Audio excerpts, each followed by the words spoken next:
So hello dear student, কেমন আছো? I hope প্রত্যেকে শুধু ভালো না ভীষণ ভালো আছো। স্ক্রিনের ওপর একটা প্রশ্ন দেখা যাচ্ছে, তাই না? প্রশ্নটা কি বলেছে প্রথমে মন দিয়ে পড়ে নি, বুঝে নি, তারপর অঙ্কটা করা যাবে। কি বলেছে দেখো, if some of element of A Cartesian product B, মানে এ কার্টেসিয়ান প্রোডাক্ট বি এর কিছু এলিমেন্ট, সেগুলো কি কি? এক্স কমা পি, আর কি আছে? পি কমা কিউ, আর আছে কি? আর কমা এস। আরও কিছু রয়েছে যেগুলো আমরা জানি না। ওকে, তো প্রশ্ন হচ্ছে কি প্রশ্ন, দ্য মিনিমাম ভ্যালু বলতে হবে n number of element in A Cartesian product B এ।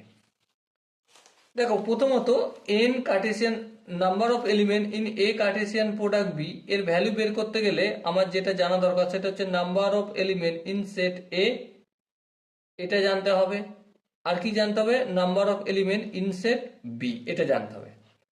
এবারে আমরা এই কোশ্চেনটা সলভ করার আগে যখন কার্টেসিয়ান প্রোডাক্ট বানানো হয় তখন কি শিখেছিলাম?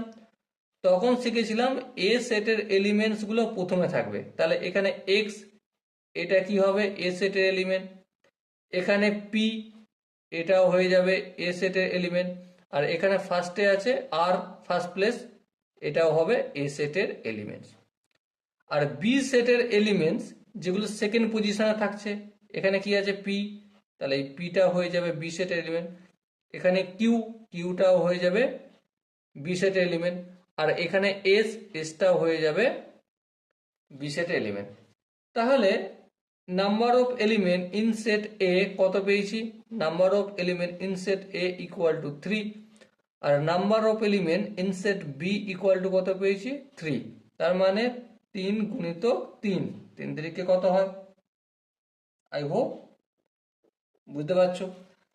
সো অপশন এ হবে আমাদের সঠিক আনসার।